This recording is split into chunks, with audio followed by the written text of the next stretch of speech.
views and opinions expressed in this program are those of the participants and do not necessarily reflect the views of BronxNet or the program underwriters. And hello, welcome to Open, the show that opens the Bronx and the rest of the world right to you.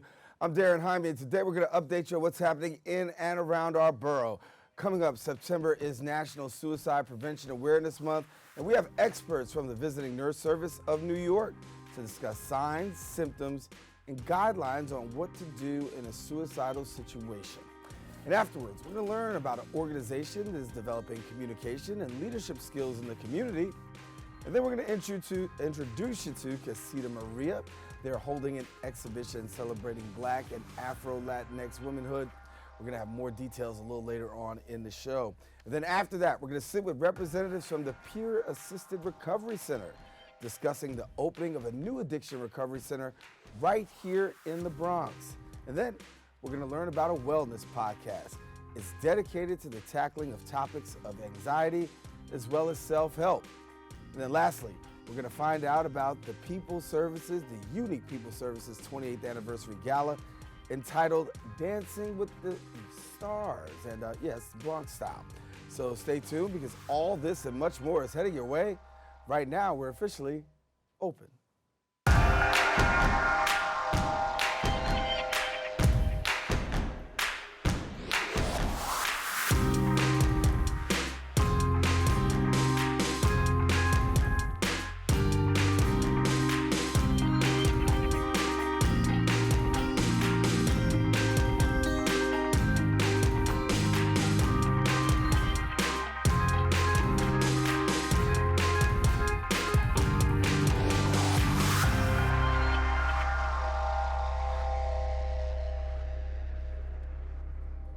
And hello everyone, I'm Daren Jaime, and today is Wednesday, September 18th, and you're watching Open, a live program bringing the Bronx and New York City straight to you. We also want to welcome our viewers on Manhattan Neighborhood Network, as Open is being broadcast simultaneously on MNN's channels.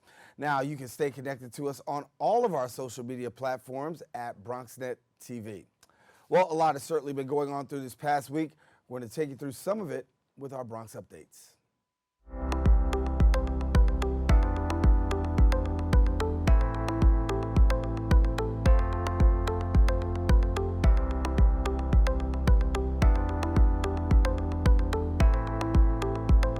Well, New York State Governor Andrew Cuomo announced that New York is the first state in the nation to implement a ban on the sale of flavored electronic cigarettes and nicotine e-liquids.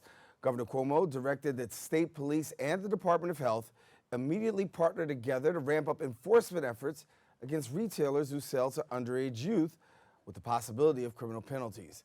He says, quote, New York is not waiting for the federal government to act, and by banning flavored e-cigarettes, we're safeguarding the public health and helping prevent countless young people from forming costly, unhealthy, and potentially deadly lifelong habits.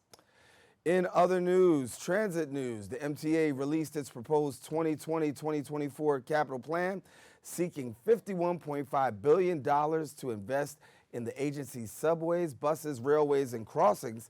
The plan proposes over $40 billion to be invested solely in the New York City Transit Authority to improve the bus and subway service throughout the city.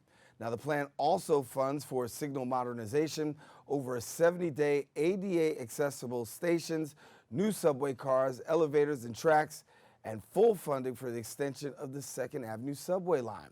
MTA Chairman and CEO Patrick Foy states, quote, the plan expands service, increases reliability, speeds up the system, and delivers the world's largest ever investment in accessibility, both for New York City Transit and the MTA commuter railroads. And at the end of this 5-year period, New Yorkers will see a revitalized and modernized system for the 21st century and beyond. Well, that's all the time we have for our Bronx updates. We are taking a quick break, but stay with us. More Open right after this. Behold, the angry giant. Behold, the angry giant. Behold, the angry giant. Behold, the angry giant. It only takes a moment to make a moment. Take time to be a dad today.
September is National Suicide Prevention Awareness Month, and the Visiting Nurse Service of New York is providing some details on some signs and symptoms that someone you know might be struggling with suicidal thoughts or in danger of taking their own life. So joining us now on studio, our licensed clinical social worker and associate director of VNSNY, which is Visiting Nurse Service of New York Community Mental Health Services, Deidre Diello.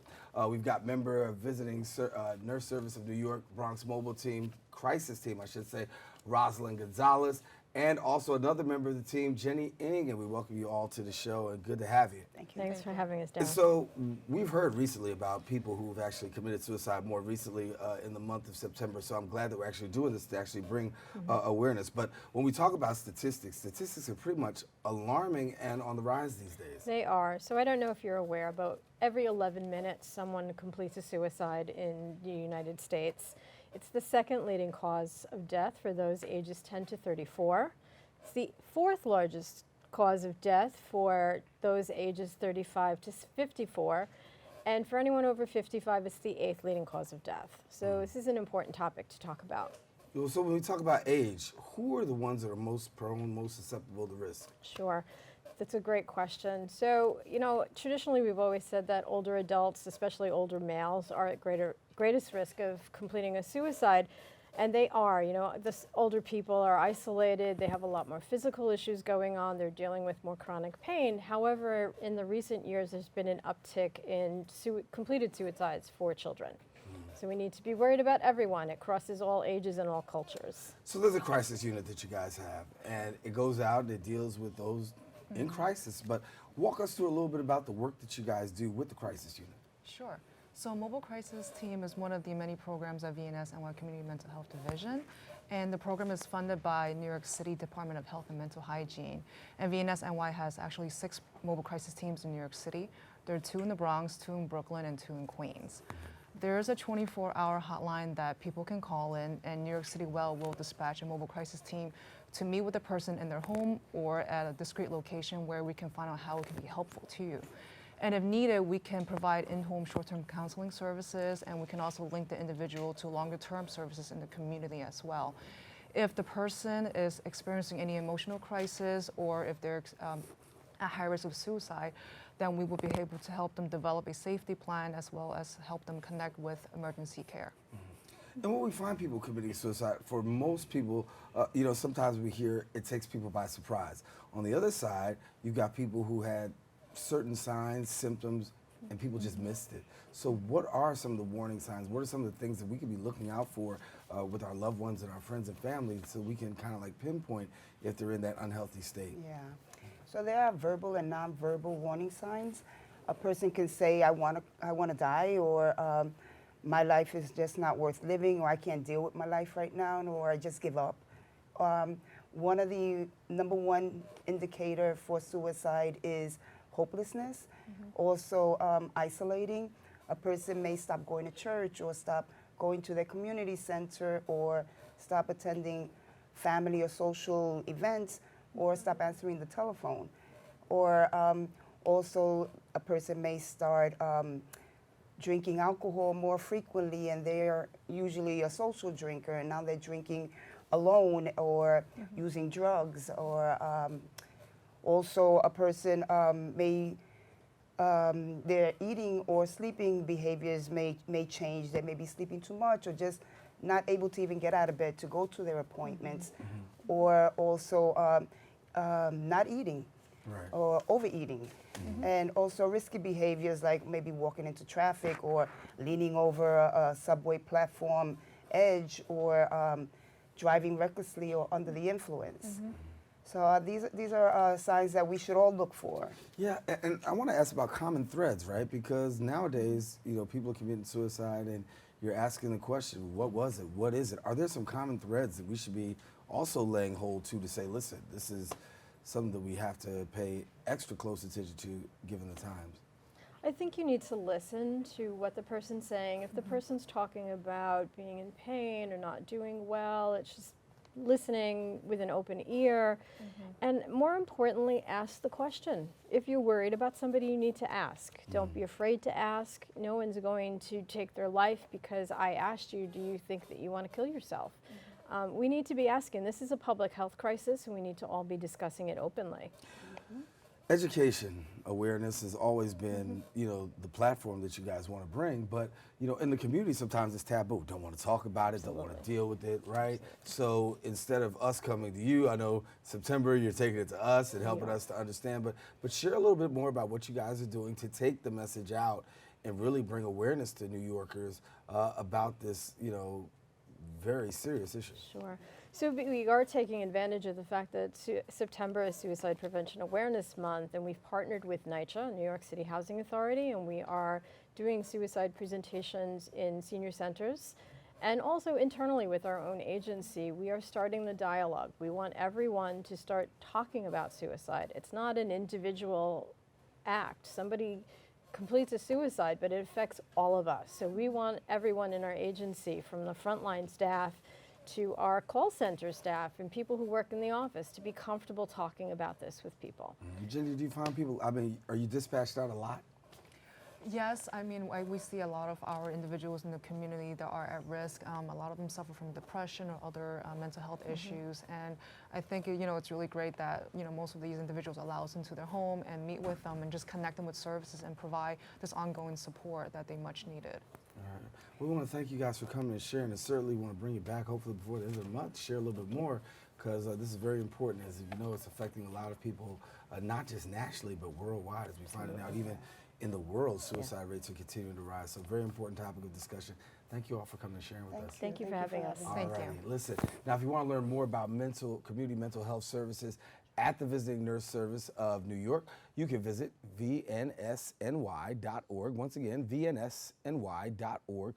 Or you can call 1-888-867-8418. That number again, 1-888-867-8418. Now, if you do know someone or you have someone that's experiencing any emotional issues, you can also call NYC Well. Now that's a 24-hour, 7-day-a-week support hotline number, and that number is 888-692-9355. Once again, that 24-hour number, 888-692-9355. Please do not be afraid to make the necessary call. Got to take a quick break. We'll be back with more Open right after this.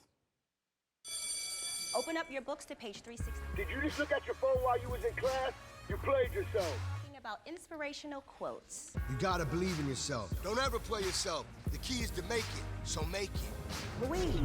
Louise, can you give me an example of an inspirational quote? Don't play yourself. The key is to make it. And who said that? I did. Now that's a major key alert. Learn the real major keys to getting to college at getschool.com. Patriotism. It inspires passionate debate. It's worn like a badge of honor with good reason, because it means love and devotion for one's country. But what really makes up this country of ours? It's the people. To love America is to love all Americans. This year, patriotism shouldn't just be about pride of country. It should be about love. Love beyond age, sexuality, disability, race, religion, and other labels. Because love has no labels.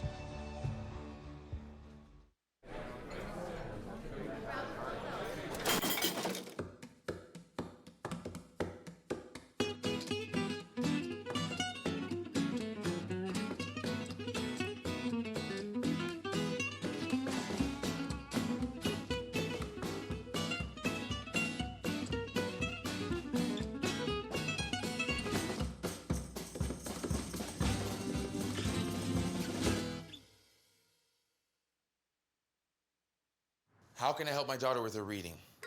Searching for help with Dachshund reading. No. Let me try. Sarah's bright, but when she's reading, she has trouble sounding out words.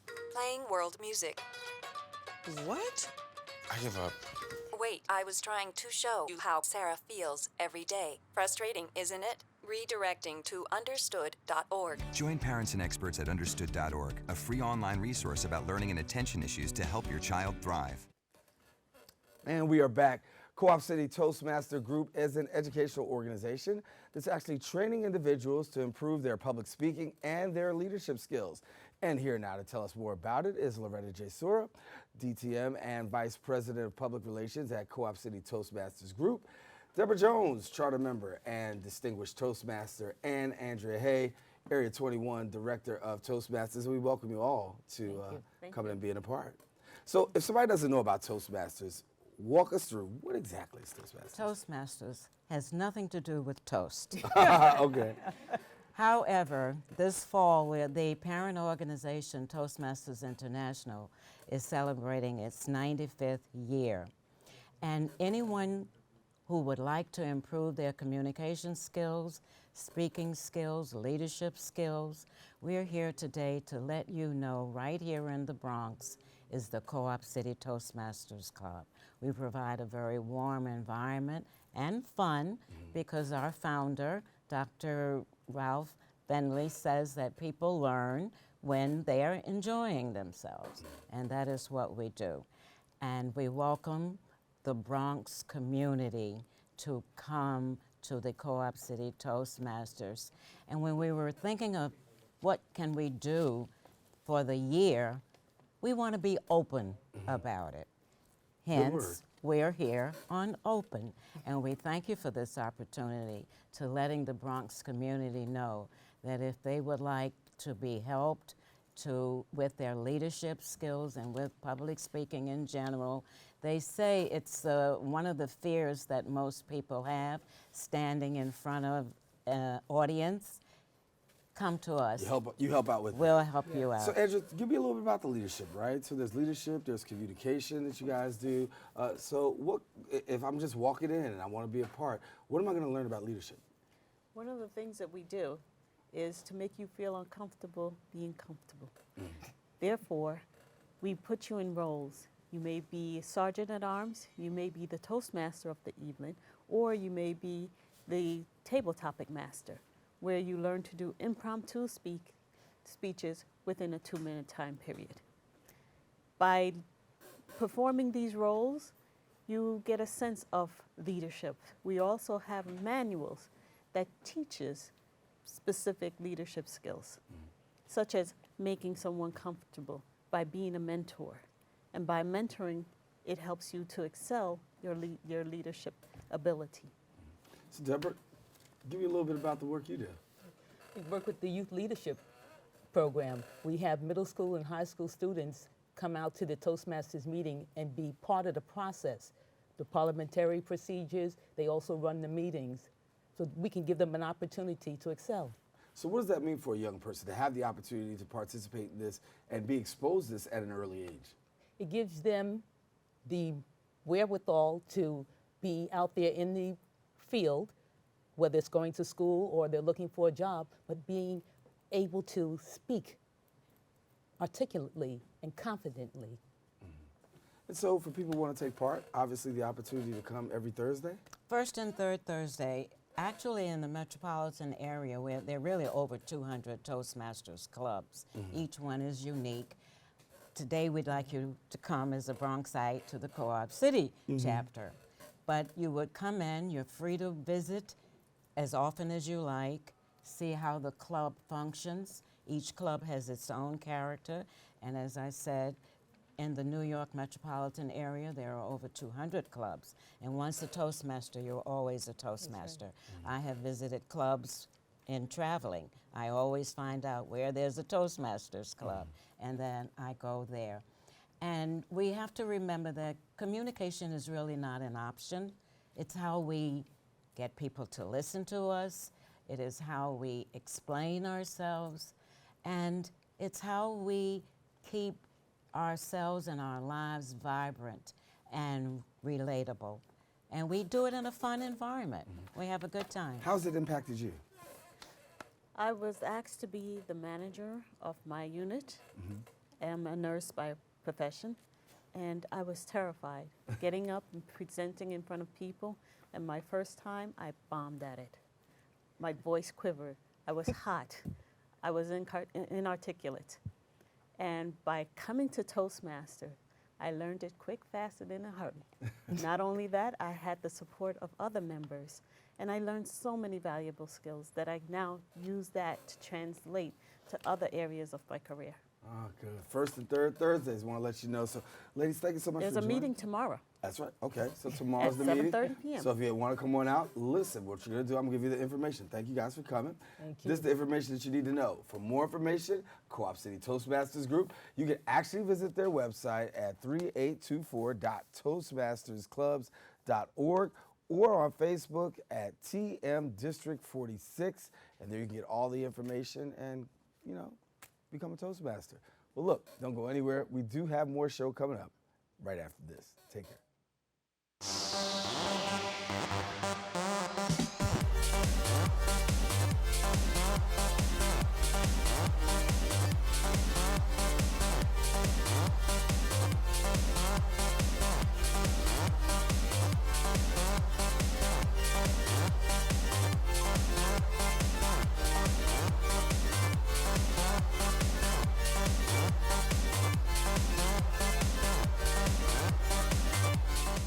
Well, Thomas, you've got prediabetes. But with more exercise and a change in diet, it can be reversed. I've tried exercising. It just makes me hungry for bacon. I love bacon, too. And who really likes to exercise? Not me. Me neither. Nobody. So we're good? What? Oh, you still have prediabetes. Big time. I'll never forget the day our landlord called and said, read your lease. No pets allowed. My owner tells him my dog ate the lease, but that didn't work. And now I'm stuck in a shelter. But this pit bull is ready for a new crib. I'm loving, loyal, and play well with others. So don't be intimidated by all my muscles, because the biggest one I have is my heart. That's right, I said it.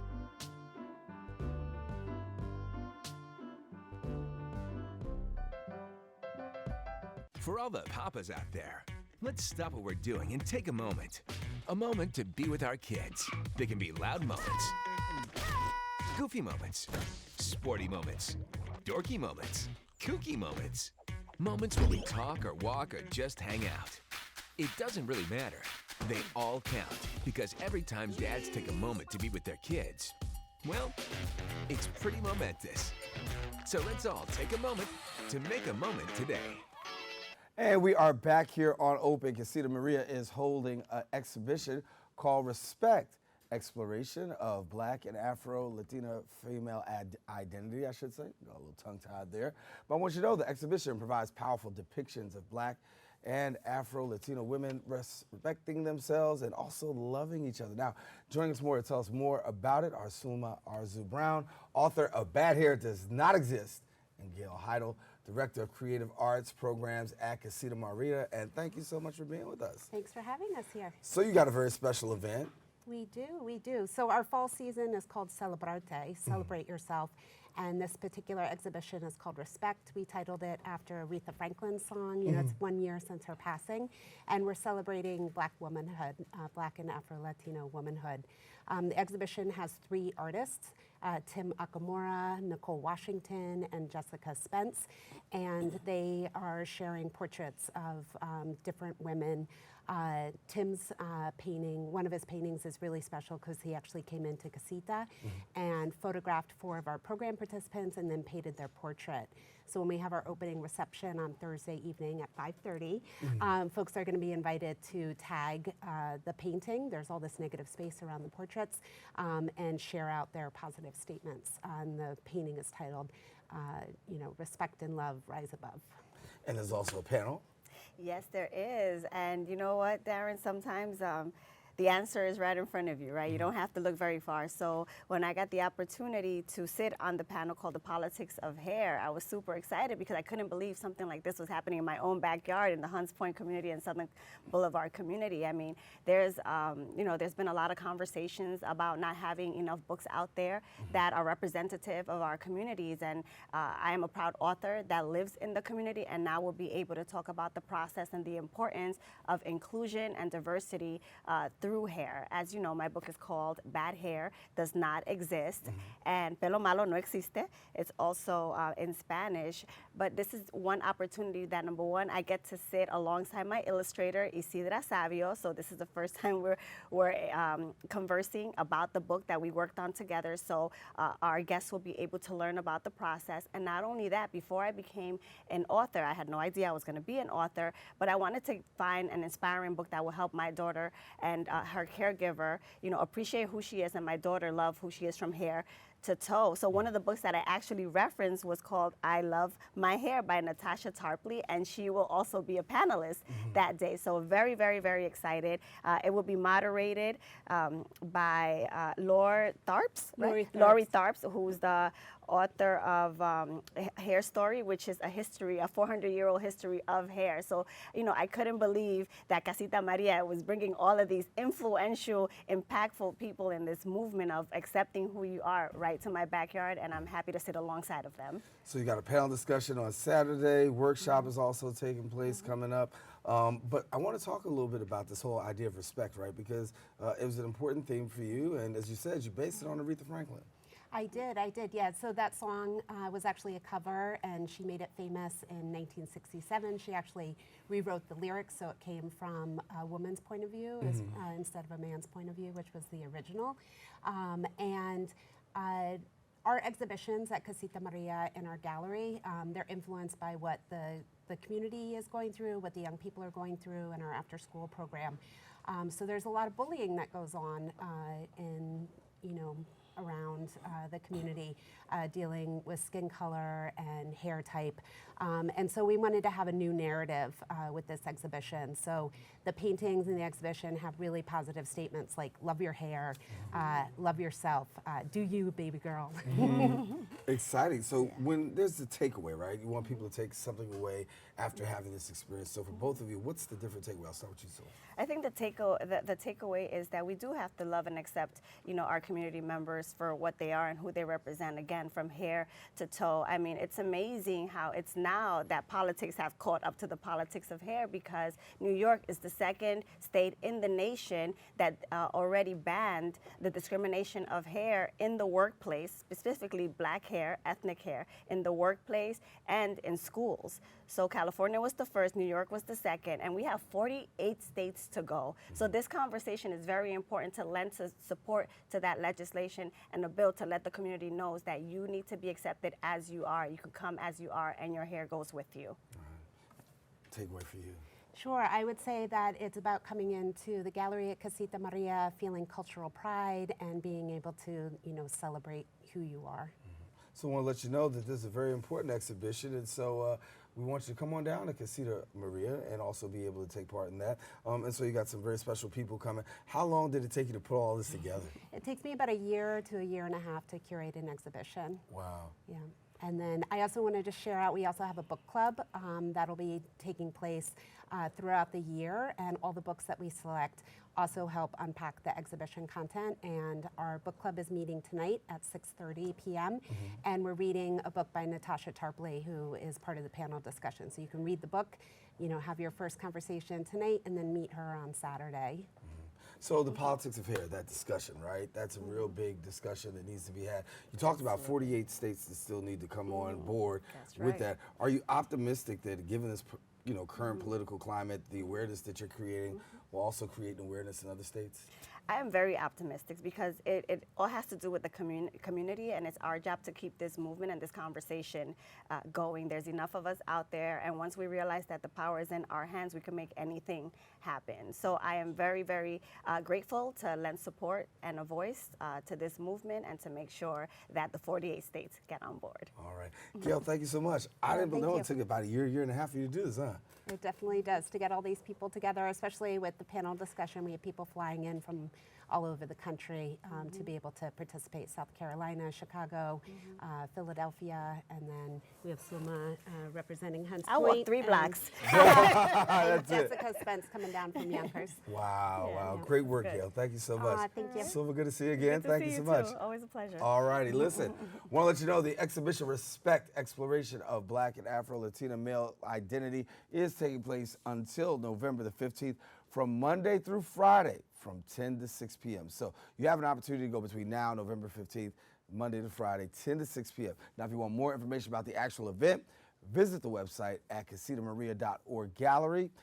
And don't go anywhere because we do have more open, more show, great guests coming up right after this.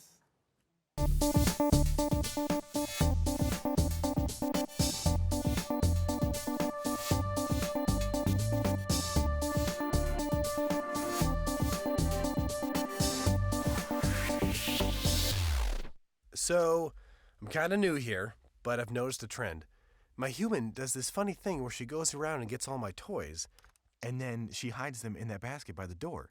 But it's always the same basket, and it's always in the same place. And then she acts so surprised when I find them, but, she's putting them in the same basket. Again. It's like, hello, that's where you put it last time. You were the worst at hide and go seek. When I was in high school, I was physically at school, but my mind wasn't at school. I had problems at home, and that's hard when you feel like you're doing it alone. That's when I met our niece, my mom, as I'll call her. She started helping me a little bit, like, Nia, I don't know what you're doing with your life, but your future is more important. She's my strength. Just being a support for those hard days and those hard nights, not giving up on me. Thank you to my mama. I wouldn't have did this if it wasn't for her.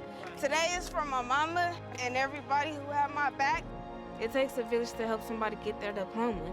Some people would think, well, maybe it's really not that big of a deal, but it really is. It changes your whole life.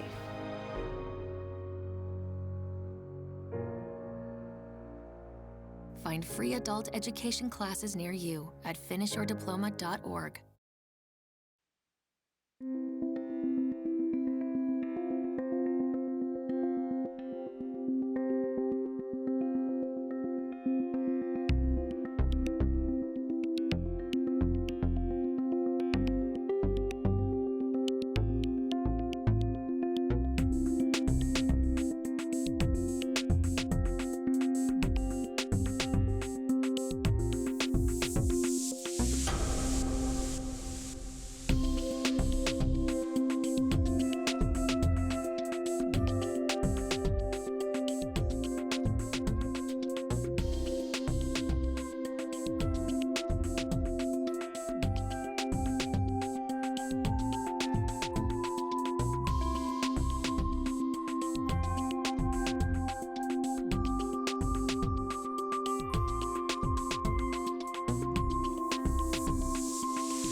Well, thank you for staying with us here on Open. Peer Assisted Recovery Center, also known as PARC, provides individuals the tools that they need, as well as the resources they need to lead productive and sober lives. Now, the program is opening a new addiction recovery center right in the Mott Haven area. Joining us now to tell us a little bit more is Jessica Feliciano, Program Director at PARC Bronx and Daytop Village, and Roy Kears, who is the Vice President of Recovery Services and Community Partnerships at Samaritan Daytop Village. And we welcome you both, and thank you for coming and sharing with us. Thank you for having us. Good. Let me begin just talking a little bit about where we are in regards to numbers, right? Because statistics continue to rise. We hear more and more here in New York, across the state, across the country, about opioid use and overdoses. And so I know that the work that you guys do continues to be overburdened and flooded these days. That's absolutely correct, Daren. We're in the midst of one of the worst opiate epidemics in history. York State has been hard hit, and particularly the Bronx. About almost a third of the overdose deaths in the city of New York happen here in the Bronx. A third? A third. Wow. And so it's important that we do things in the Bronx in greater level than we do anywhere else, because we want to help the citizens of the Bronx to have the opportunity to not only get treatment for their addiction, but to get into recovery and be able to sustain that recovery in the community. And that's the purpose of the Peer Alliance Recovery Center, to provide an opportunity for people to come and find activities to do to support their recovery. Because one of the huge problems with addiction that many people do not know is a lot of people who recover from addiction, they relapse back into addiction. And we need services to help people maintain their recovery in the community, have activities to do, places to go, support, so that people don't get depressed and feel that they have to return to using drugs. Right, that relapse is always critical, especially when you don't find services available, or somebody that you can basically lean on. I know, Jessica, that's the work that you guys do. You have some programs available, really targeting to help to make sure that that doesn't happen. So a little bit about the services you provide. So first I wanted to touch on the statistics that Roy said. Of those numbers, the majority are Latino, Hispanic people in the Bronx residents. And for me personally, that resonates because as a Latina woman in long-term recovery, we know the barriers that can be presented when you're seeking or trying to maintain recovery. So at the Recovery Center, we provide recovery supportive services. In particular is recovery coaching. We have individuals with shared lived experience that provide coaching, guidance, support to other people in them achieving their goals. We provide some workshops, group sessions. We do a lot of trainings, training other individuals on how to become recovery coaches and pay it forward. So for people who want to get the opportunity to really take part in these services, what's the eligibility requirement? Somebody saying now Free. I got family work? Okay. Completely free. And that's been one of the challenges to providing recovery services. Since it's not an immediate medical thing, you're not going into treatment, you're not going in to see a doctor. It's really a peer, and that's why we named the center the Peer Alliance Recovery Center. It's peer-to-peer work, recovery coaches supporting other people in recovery, helping them to not only maintain their recovery, but to find reasons and inspirations to continue along the path of recovery. We like to say at the Recovery Center, it's kind of akin to driving a car. You ever notice when you're driving a car, the rear view window is smaller than the front window? And that's because we believe what's in front of us is bigger than what's behind us. And so we're telling the folks who come into our center, be encouraged, know that you have a future ahead of you, a future in recovery, and you can sustain your recovery in the community with the help of Samaritan Daytop Village and do the things you need to do. What are the challenges those that are using actually face that maybe we're not so understanding of to cause them to either relapse or stay in the state they're in? Homelessness. Big problem here in our borough. Unemployment, family disintegration. A person may get arrested and go into the criminal justice system. Family is not able to be taken care of. All of these things contribute to drug use and increasing drug use. And one of the things we're doing at Samaritan Daytop Village is not just providing recovery service, but a host of other services to support people in the community.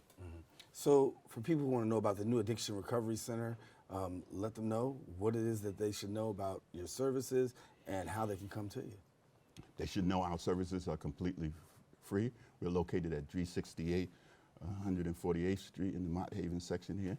And all a person has to do is walk in off the street, walk up to the second floor of the building, and just register to receive services. And They we have have to be 18 and over. 18 and over. Right. Are we seeing people lean to a particular service more than others? A lot of our trainings. Our trainings, we have a peer workforce track.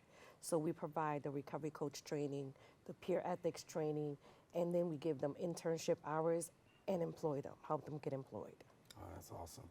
So we want to thank you guys for coming and sharing. We give people more information about how to get in touch with you. We You guys are doing appreciate great it. work, and certainly as the numbers continue to rise, I'm glad to know that you're on the scene to be able to help out. Thank you both. Thanks We're for here to having help. us. All righty, good. Thank you. Now listen, if you want more information on PARC Bronx Samaritan Daytop Village. Please visit their website on samaritanvillage.org, or you can email them at parkbronx@samaritanvillage.org. Stay tuned because we got more open coming up right after this. 150 over 90.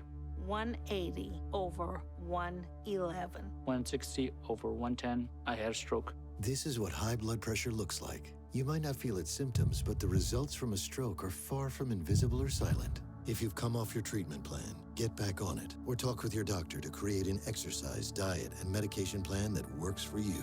Go to loweryourhbp.org. If I would have followed a treatment plan, I would not be in this situation.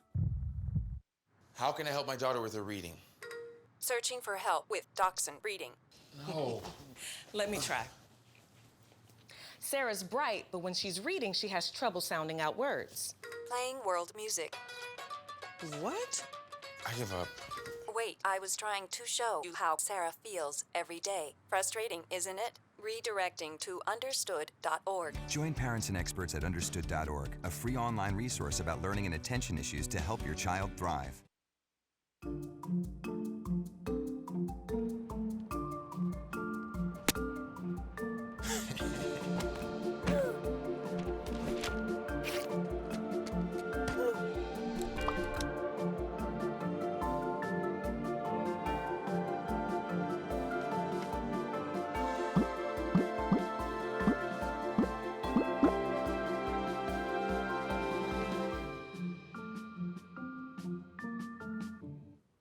And we are back. Analog Girl is a health and wellness podcast with topics curated for anxiety management, mental health awareness, self-help, and personal growth. Now, joining us and sharing more about the details is the founder and creator of the Analog Girl podcast, Latoya D. Newton. And we welcome you now, and good to have you. Thank you. So you created this Analog Girl podcast with a special intention in mind, and that was to deal with what?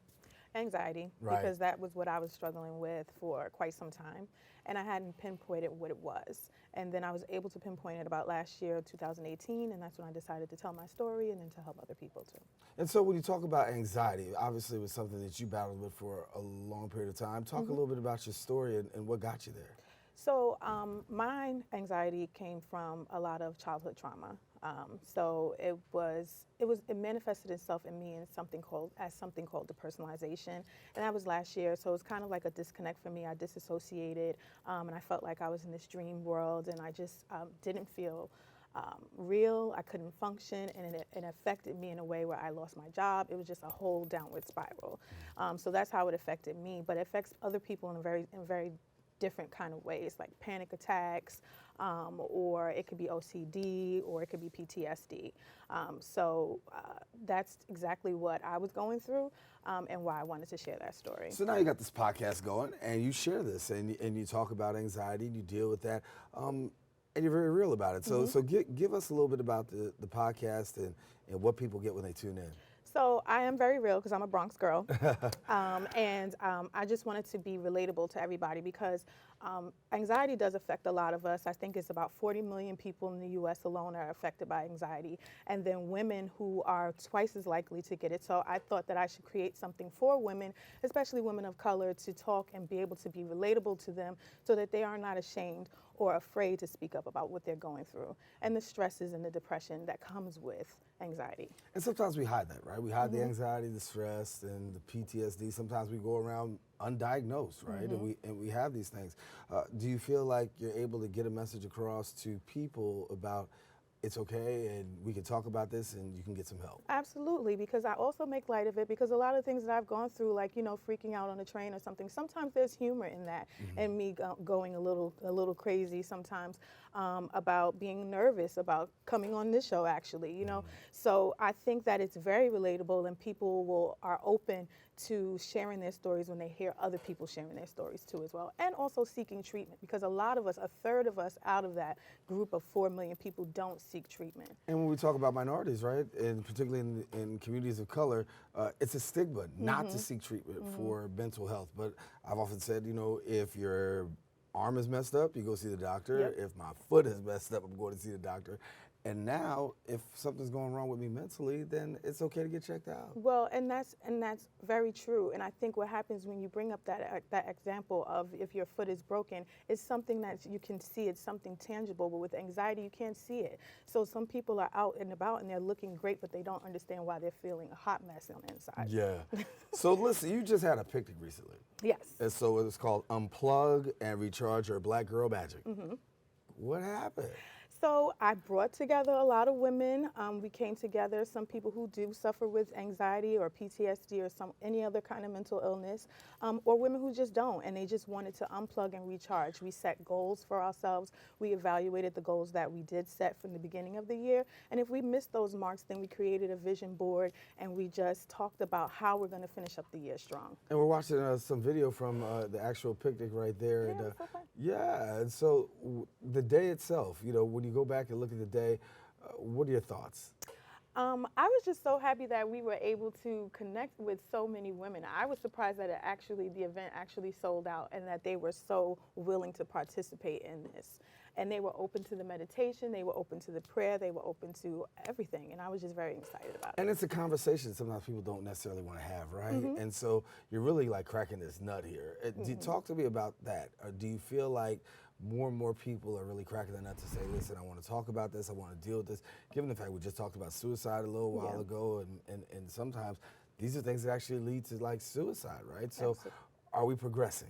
I think we're progressing, and I think that's the reason why I want to keep talking about it, just to take the shame away from it, because I think we do deal a lot with shame and embarrassment because you don't want people to think that you're crazy or that you're not capable of being a normal person. And we all are normal, and we all deal with anxiety. It's just how we learn how to cope with it. The big difference there. Mm-hmm. So for people who want to get connected to the podcast, Okay, so you can find the podcast on most platforms. It's iTunes, Google Play, Spotify, Stitcher. You just search Analog Girl Podcast, and I'm there. And be sure to subscribe and rate. And then also you can find it on theanaloggirl.com. I also post all the episode notes every week for that. And the new episode for season 2 is coming out next week on Wednesday. so you ready for it? I am ready. I'm What ready. are the topics you really want to deal with in season 2? I think I want to focus more on the coping and the recovery. So last season I talked about my struggle a lot, and I was always ranting and just going on about what my daily struggle was for week in, week out.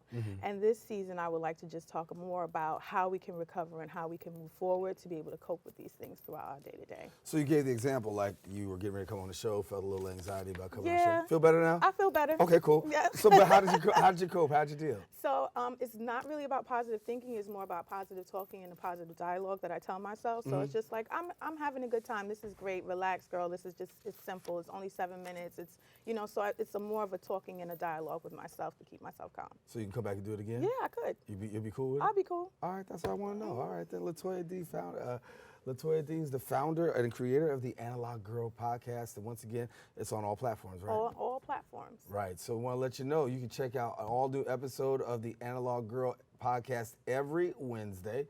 Just like open right here every Wednesday, right? Yep. And for more information on Latoya D and the Analog Girl podcast, you can visit her website at theanaloggirl.com or on Facebook at Analog Girl Podcast. Don't go anywhere. We'll be right back with more show coming up right after this. About to get your dance on, coming up in a minute. Maybe you can make retirement happen. After all, you made this vacation happen. Double points with every purchase? Cleverly merging promotions. Love it. Cross-referencing travel sites. And booking all your flights with those... Vouchers. I got us bumped. They were like, oh. But now they're like... Aloha.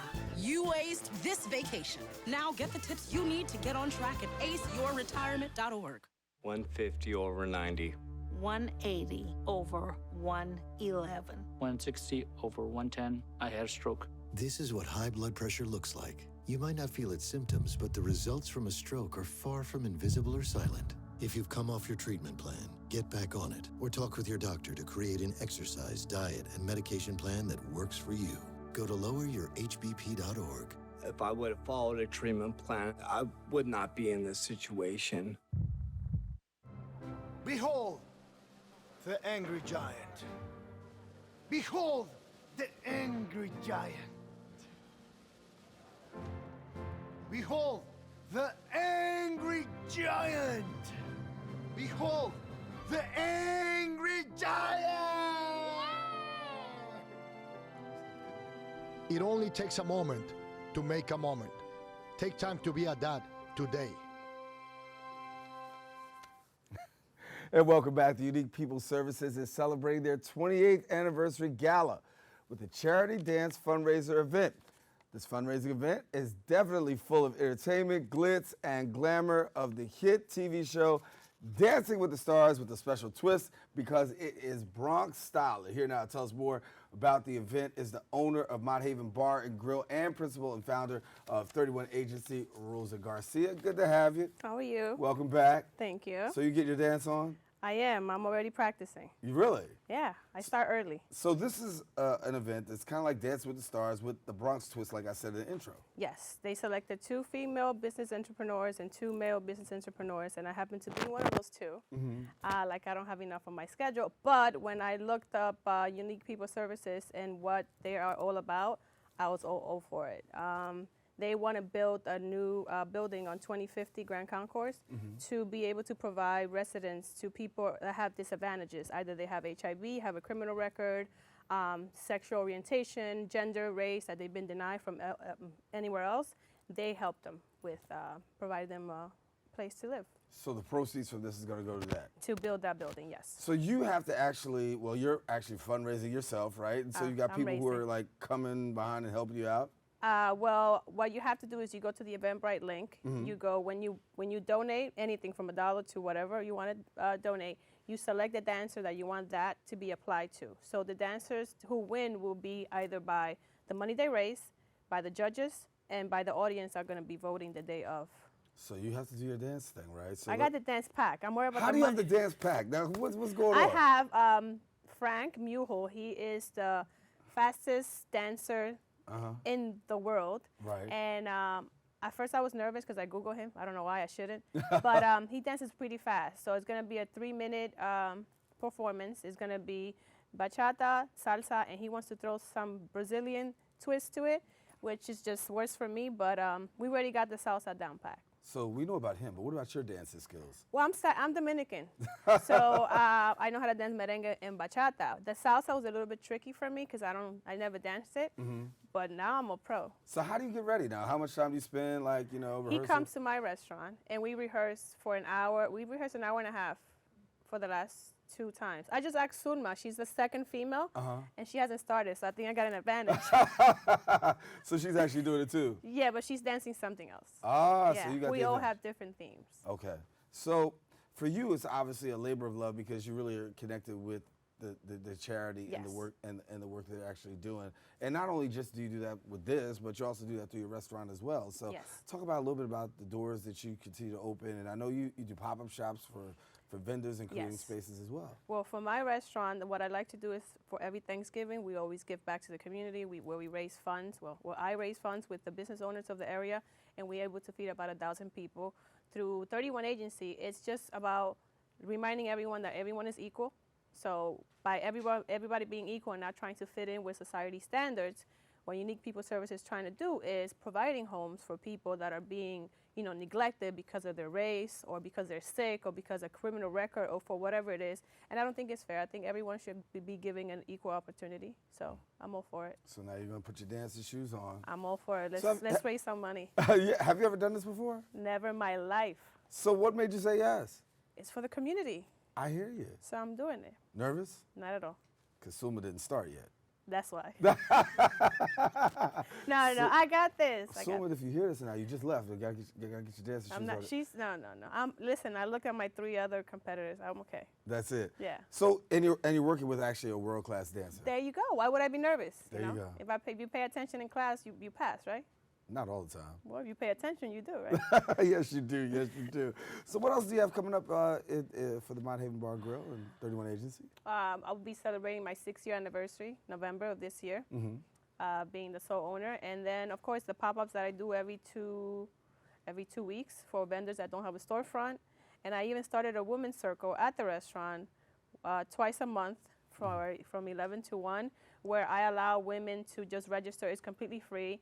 And just to talk about whatever issues they have with themselves.